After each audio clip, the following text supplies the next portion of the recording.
Today we just installed our poly shutters with the 4.5-inch louver traditional tilt, and as you could see there is 3 windows in this area.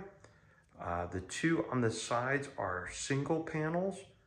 In the center window we have 2 panels, doors that open, and I'm going to have Christian open up the single panels first. The window on the left is a single panel hinge opening to the left, and you can see the door opening away from the center. And on the right is going to be hinged on the right, opening to the right, so it's away from the center.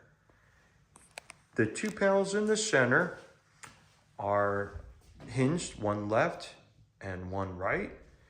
When you're opening up the panel, you open the right one first and then the left, and I'm going to go ahead and explain why. Christian, go ahead and close the panels.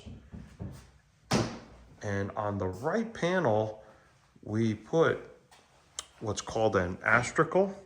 This piece overlaps and goes over the left side, so when you close it you're not going to see any light coming down the center, and it looks really nice and finished. We have the traditional tilt here, so it makes it really easy to open and close the louvers. When you close them, it does close nice and tight, and doesn't allow a lot of light to come in at all.